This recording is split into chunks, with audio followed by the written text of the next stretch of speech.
Okay, I'm going to work on this block. It's called the economy block. And normally it doesn't have these borders, but I'm making a quilt using this as the center. So I'm adding these little borders to make the block bigger. This will be 9.5 inches unfinished. We're going to start with a 4-inch square in the center. And we're going to cut 2 4-inch, these would be the background squares, in half once diagonally. And that's these. They are going to be a little bit bigger than you need. The second round, these were 1 square each, 4.5 inches, cut in half once. And that's the block that these are going into. So the first thing we need to do is take one of our triangles and center it. Because these are so big, you could probably skip the centering, but I'm going to show you how you would do this, especially because we're going to be doing it on the next round. I'm just going to finger press this. There'll be a little crease right here. Then, because I'm putting these right sides together, I'm pressing this one with the right side out, matching my points, and again, just finger pressing here. Then I'm going to match the crease on both pieces. Use this. One thing to watch when you're going across is that your piece still lines up on the other side. And as you come to, this is the corner, that your 1/4 inch seam stays straight all the way to the end and doesn't go out this way or go in this way.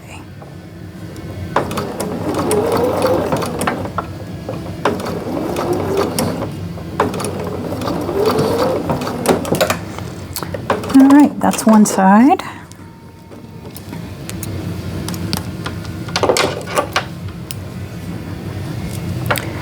Now the other side.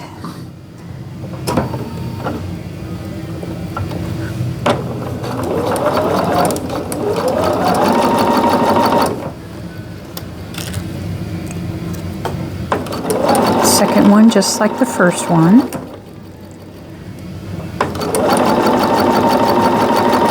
My hands aren't in the way too much.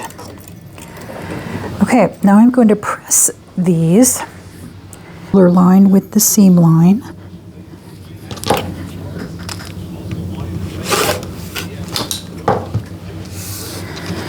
Now on this block, I forgot to move my needle position 1, so this may come out a little bit like 1/8 of an inch larger or smaller. Actually, it will come out a little smaller. Okay. So in this one, you can also just kind of estimate where this is going to go, again, because it's a little bit bigger. Or you can do the crease method that I showed earlier.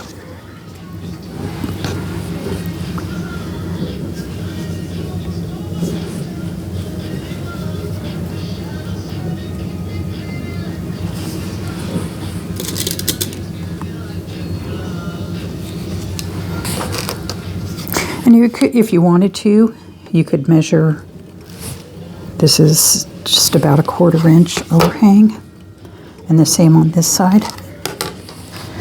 Okay, let's sew those together.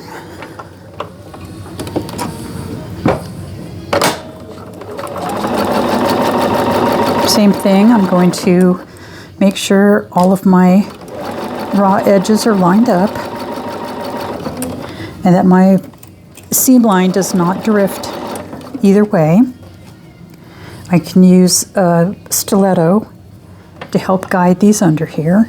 And I'm looking to go right through this little notch.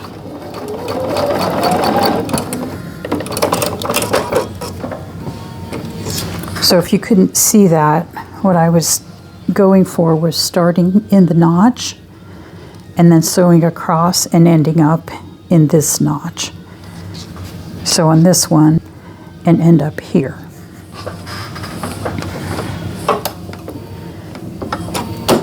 Woo! That wasn't what I wanted. There we go.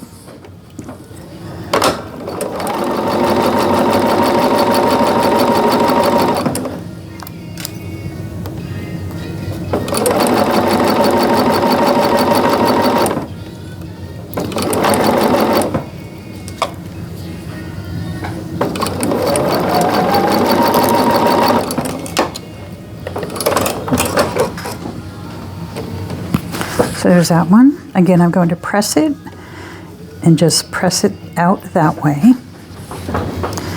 Okay, so there's the center portion. And you can tell these pieces were very large because there's so much room here.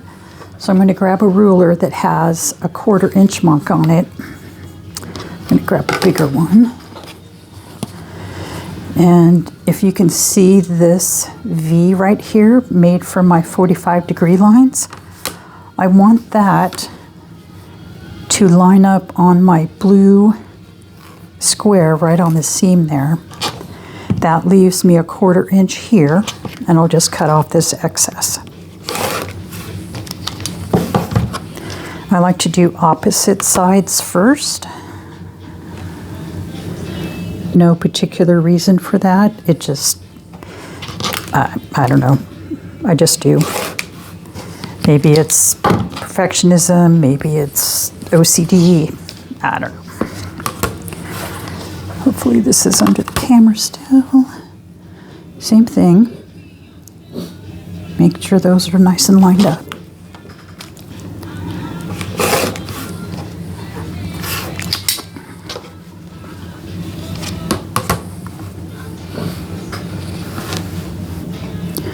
One thing I am anal about is making sure when I put down my rotary cutter that the blade is shut.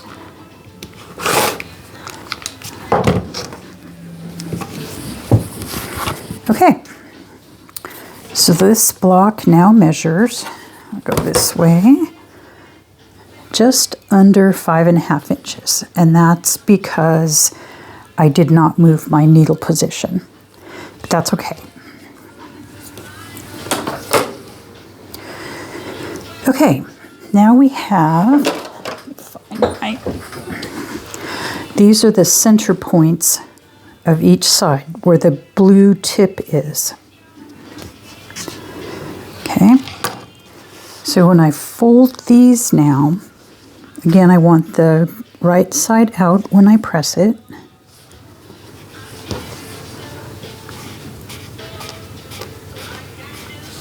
I want my edge here to line up with that center mark, and I want the raw edges up here to be even. And then I do like to pin these in place. And these I spent a little more time on and do more pins.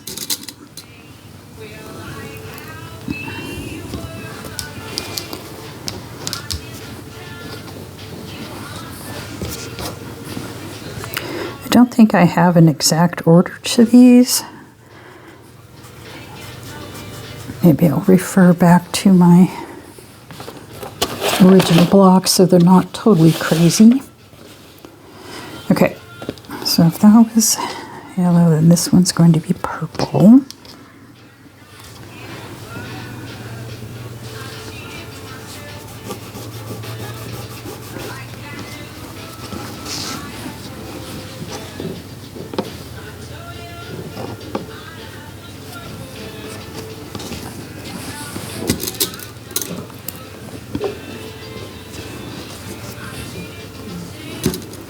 And I'm going to do the same thing. Sew these down, press them to the outside.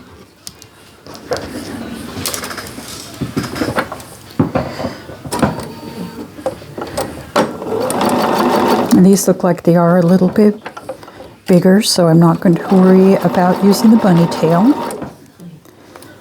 I apologize if my hand's in the way. I do like to keep my finger and my hand on the fabric just to help guide it better.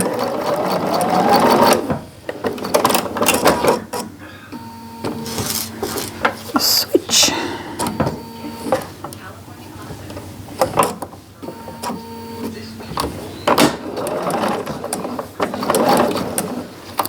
Remove your pins as you go if you use them. You could also use a dot of basting glue or a glue stick.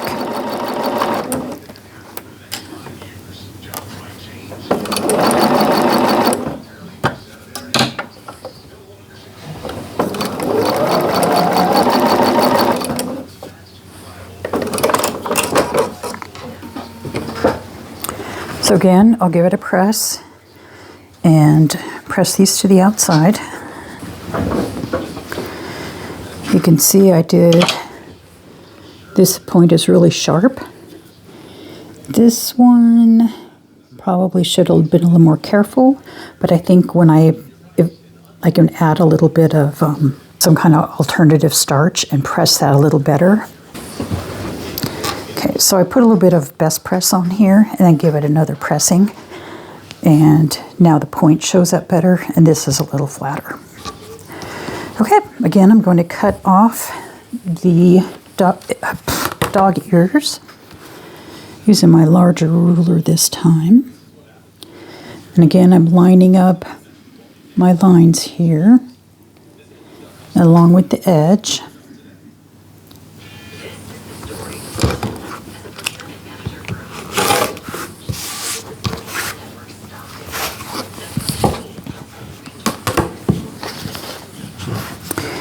I'm kind of a sloppy quilter. I have things all over my desk here. And there we go.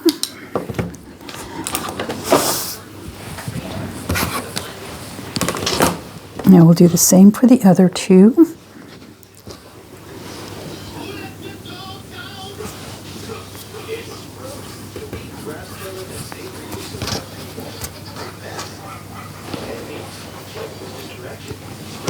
This is the way I did the other economy block, so I'm going to follow that one. So all of these are in the same place when I make the quilt. There will be a pattern for this quilt. I'm about halfway through writing it.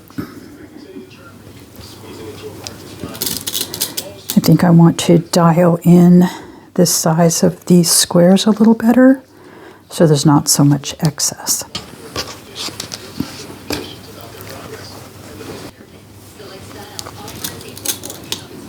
Another way to check that is to turn this over, and that looks great.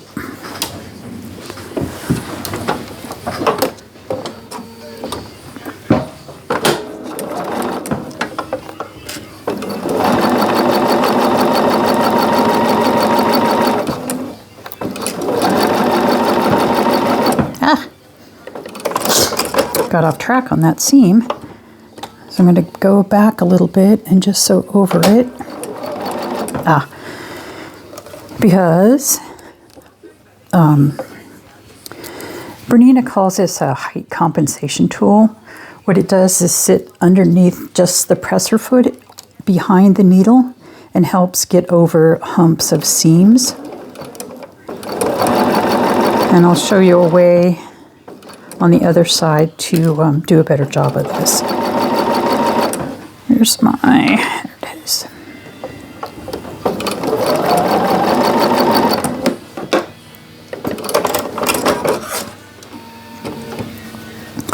So the better way to sew these together is to put the side with no seams down.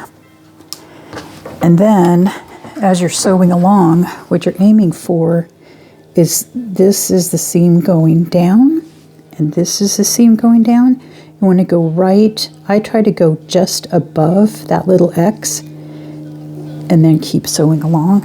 And then you can control what's happening here.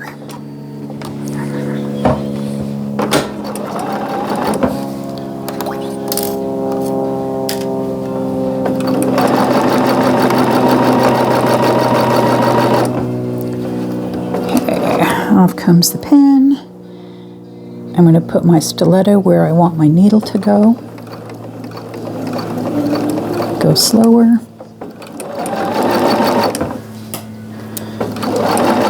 Get over that and keep going. Then again, I'm aiming for that. Oops.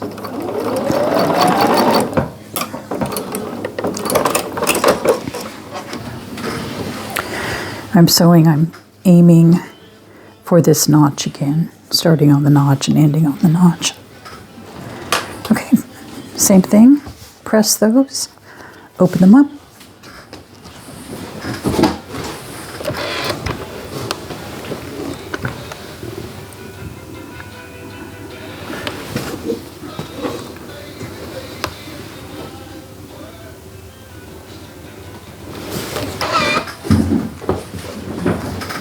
I tend to press my seams for 4 or 5 seconds. Okay, so this should end up at 7.5. And 7.5 on that side. 7.5 on that side. 7.5, 7, actually 7 3/8. So what I'm going to do, and again, that happened because I did not use a scant quarter by moving my needle position over. But I will make this seam a little bit smaller as I'm straightening this up.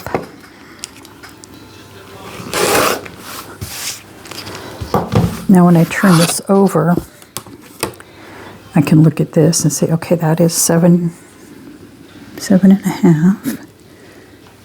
Where's my half-inch mark? There's my half-inch mark. So on this side, all I really have to do is cut off the dog ear. And again, this is going to be a little bit bigger so I can get to the right size.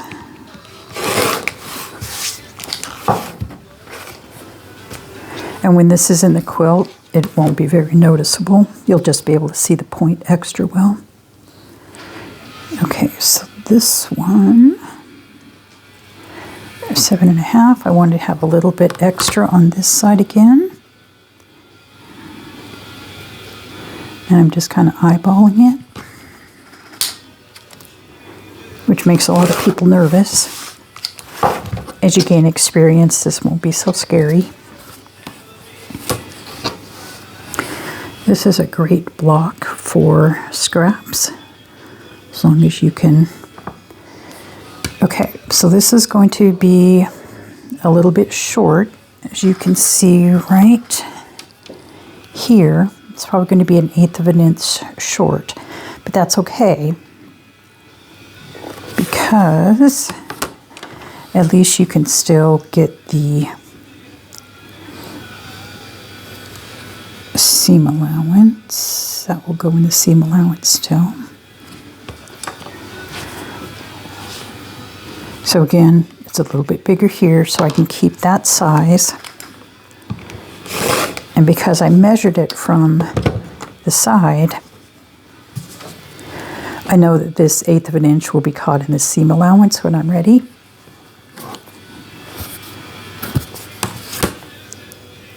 And measuring from up here, this is 7 3/8. This one is about 7 3/8. So when I add the border for this one, I will remember to make my seam allowance a tiny bit smaller, and that should even everything out. All right, again, this was economy block, and I started with a 4-inch. Did I start with a 4-inch? Yes, I started with a 4-inch square in the center. And then I had 2 background squares that were also 4 inches cut in half, once diagonally. And then 1 of each of these colors, 1 square each, 4.5 inches cut in half once. Have fun!